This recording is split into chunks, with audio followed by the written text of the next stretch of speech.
Welcome to the Autistic Me podcast. I am Christopher Scott Wyatt, speaking as the Autistic Me and as one exhausted homeschooling parent. This episode marks the end of season 4. I am a bit surprised that there were more than 30 episodes over the 2020-2021 academic year. That's the most I've managed to record in a single school year. Then again, we were all at home thanks to COVID-19. Being home meant no time wasted commuting to jobs. It meant we were home on weekends instead of visiting bookstores, zoos, museums, or taking other short trips with our daughters. We painted walls, assembled new doors for an office, and had some landscaping installed. We are now preparing for more landscaping and some custom bookcases. When you're at home day after day, it might as well be the best home you can make it. Weeks and months started to blur and lose meaning because every day was the same as the previous days. Now, Susan appreciated the predictable days at home. She doesn't enjoy travel or crowds. When she's not working, she's content to sit with a book or working on crafts. The pandemic was a break from activities she doesn't really enjoy. The girls did well with the all-year academic routine. Every weekday followed the same schedule, regardless of the school calendar. There was no beginning or end. I am the one who likes getting out of the house from time to time. I like to get out around trees, lakes, oceans, and other outdoor spaces. So I have taken the girls on drives to some of the local lakes. I take the girls on walks through our community a couple of times a week when the weather is nice. I don't miss crowded places, and I can do without long-distance drives. We happen to live a few miles from several state parks, thankfully. I do feel a little out of sorts without preparing for a normal school year. Since 2004, I have been either a teacher or a graduate student. I completed my Master of Fine Arts degree in 2017, and I taught college courses during the pandemic. But this year, I'm not teaching. The girls aren't returning to their elementary school. We don't know what to expect. We're simply continuing with what we've been doing since March 13th, 2020. Like a year ago, Labor Day once again doesn't feel like I expected or remembered. I actually have good memories of this time of year, before COVID-19. Normally, the Labor Day holiday feels a lot more like a New Year's holiday than January 1st does. This Labor Day, it seems people are trying to restore the old familiar sense of time, but I'm not sure COVID-19 will allow that. I still miss the familiar things. We lived in Minnesota, and the days leading to Labor Day were marked by the state fair, which they call the Great Minnesota Get-Together. It's held next to the University of Minnesota campus in St. Paul. When the fair ends, summer ends. There will be a state fair this year. I looked it up, August 26th through September 6th. Then school will start and everything will be, not quite normal. Sure, Labor Day isn't the real end of summer, but September slowly cools. Susan and I grew up in Central California. Usually the last triple-digit days are at the end of August and the first weeks of September.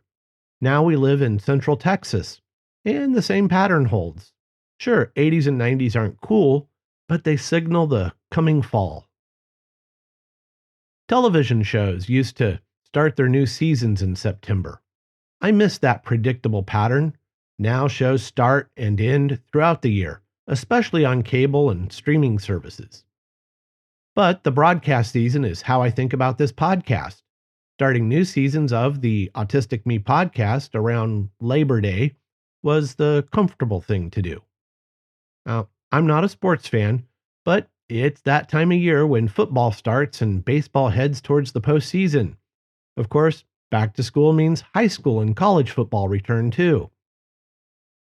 We grow up thinking about time in terms of school years. The winter holidays divide the school year. I fear that COVID-19 outbreaks will divide this school year. There won't be anything normal about this school year. Many schools started early, trying to make up for lost time. Yeah, it shouldn't surprise anyone that many of those schools now have dozens of COVID-19 cases among both students and staff. After school returns nationwide, more clusters will be detected. By 3 or 4 weeks into the school year, we should have a clear picture of the trends among younger students, too. Remember, children under 12 are unvaccinated. I understand the risks are low. However, COVID-19 risks are preventable. These aren't beyond human control. If we all missed the routine school year, we should have followed basic precautions. It was a serious mistake when we celebrated the end of the pandemic prematurely. Our political leaders haven't helped. One side was in mask and vaccine denial, while the other side rushed to declare the worst of the pandemic is behind us. Yes, I do blame even President Biden and his team for declaring the 4th of July some sort of celebration of freedom from the virus. That led to some poor choices by those who were trying to take the pandemic seriously. I've done the rough math, and I know that only 11% of U.S. residents have tested positive for COVID. Also, the official fatality rate among all Americans remains 0.19%. The fatalities among positive cases is a mere 1.72%. Sure, the risk seems minimal, but that's potentially misleading. Not everyone faces the same risks. Averages are misleading. Before vaccination, I was at a higher risk of hospitalization because I'm diabetic, over 50, and have other health complications. A month or two ago, a child or even a 30-year-old in great health was at no statistically significant risk. Now, 20% of new COVID cases in the southern states are children.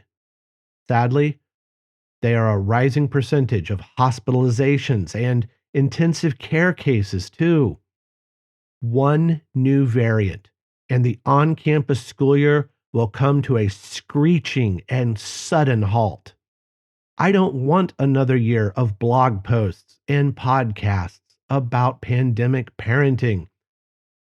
But there's a good chance that's exactly what will happen. If things go as I expect, we will mark 2 full years of homeschooling, plus a few months from the spring of 2020. The girls have already had 2 birthdays each at home during the pandemic. I'm expecting there will be at least one more for each. The poor response to COVID-19 safety protocols isn't a uniquely American problem. Oh no.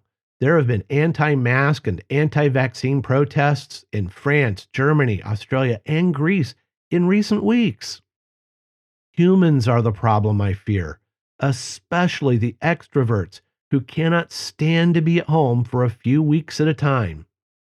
My autistic traits have meant the pandemic has been a relief, much like it has been for Susan and the girls. It's a break from social interactions, sensory overload, and other stressors. Had more people been able to isolate and follow the guidelines, the blog and podcast might be moving on to whatever is after pandemic parenting. Oh well, here we are. So, what will keep you listening to the Autistic Me? How will season 5 manage to be interesting if the pandemic life feels like, well, a broken record, a song stuck on repeat, or a 1970s 8-track tape of classic rock? Yeah, the 8-track players were particularly annoying when they shifted tracks. That's COVID. I'm pleased that Lee and Ann want to participate again, so I've told them they can choose some topics and lead some podcast episodes. Letting the girls choose topics and discuss their opinions might reveal how young neurodiverse students process their environments and experiences. During their first podcast appearance, we discussed how difficult the school settings can be for them. I hope parents and teachers pay attention and learn from what students try to communicate. The girls want to compare being at school on campus to learning at home. Was the homeschooling less stressful? Was it more challenging academically?